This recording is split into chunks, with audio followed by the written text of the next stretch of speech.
Hello and welcome to another bikepacking Q&A video. In this video we're going to answer a great question I got from Matt, who's cycling from Land's End to John O'Groats, just like I did a couple of years ago. There's a video up there if you want to watch it.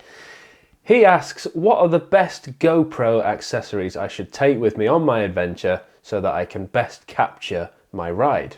That's a really good question, and it's got me thinking. I know I do a lot of filming and I take a lot of equipment with me, but most people aren't in that position. They just want to take a GoPro or an action camera with them and document the ride as best they can. So I'm going to split this video into two parts. In this video today, we're going to look at the mounts that I use and a little bit more about those. And in the next video, I'm going to run through how you can get the most out of your action camera or your GoPro, because although they're only small cameras, you can get a lot out of them if you know what you're doing. So which mounts do I use for the GoPro? The first mount I use is this one. This is the official GoPro handlebar mount, and actually this is the only official GoPro mount that I use.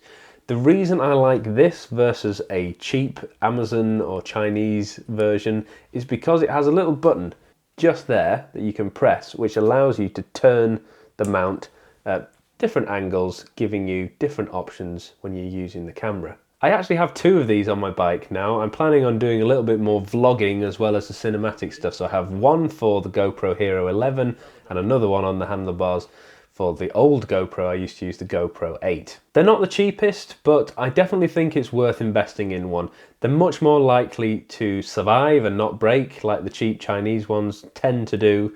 And because you've got that button and you can move the quick release mount a little bit, it gives you a bit more flexibility.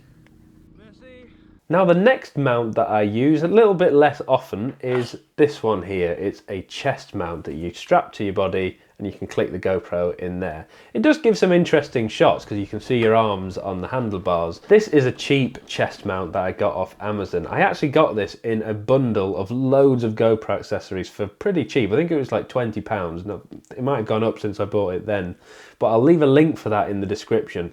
This is the one area where I think you can get away with buying cheap Chinese stuff rather than the actual GoPro things. You do get a lot of variety in those bundle packs. If you want to try something different, I would recommend getting it, just having a play with them. Some of them you'll never use and others you'll think actually there's a good use for that.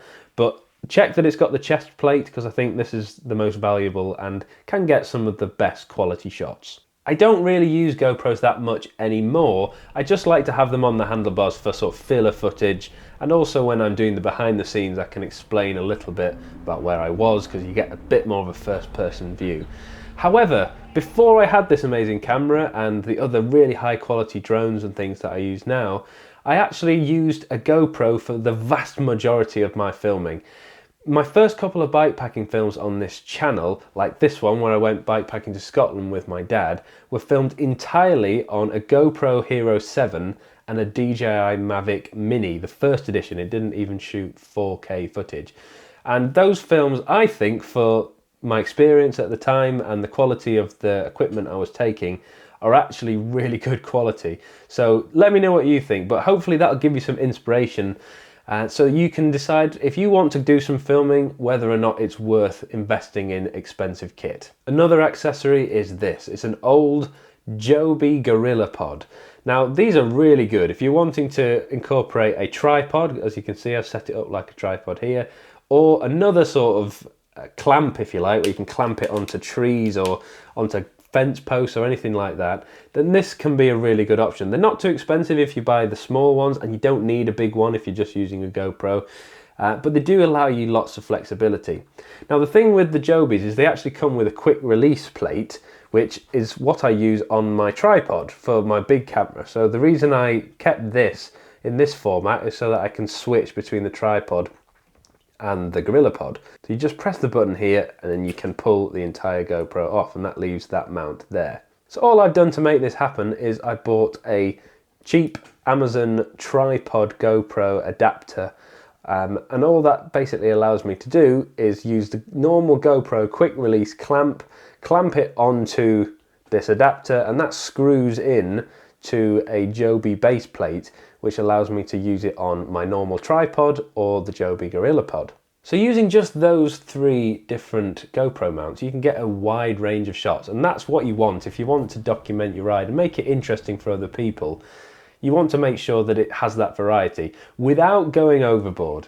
I think some people go too far the other way and have loads of different options, mounts, different angles, different lenses, and it starts to be a bit disorientating. So my advice is keep it simple. Handlebar mount, chest mount, and then some form of tripod or gorilla pod like we just mentioned. And finally, one very interesting GoPro mount that is often overlooked that I use sparingly but I do think is a good option is this. It's the GoPro mount that comes with the actual camera itself. It's just got an adhesive strip on the back and the quick release on the front. This allows you to stick it pretty much anywhere and it will hold the weight of the camera. I have one on one of my helmets, which I use if I'm trying to do a really up close and personal first person view shot. But actually where I find it most helpful is when I use my GoPro 360, the GoPro Max. The reason I like that option up there with the 360 camera is it allows me to attach a long pole on there and then the 360 camera on top of that pole. I do look like a bit of an idiot with a long pole sticking on my head, but because the camera is far enough away from my helmet, the pole becomes invisible and it means it looks like you're almost floating and there's like a drone above your head. So if you've got a 360 camera, using a mount like this, putting it on your helmet and then using an extension pole can also be a really interesting way of getting an exciting shot. I'm going to be doing a few more videos about filming because it's something I'm really passionate about, and I'm sure you can tell based on the bikepacking films I've been bringing out over the last few years. So if you have any questions related to cameras, GoPros, anything like that, make sure you put them in the comments or send me an email, leave me a message on Instagram, and you may hear it answered in an upcoming Q&A video. Stay tuned for part 2 and I'll see you in the next video.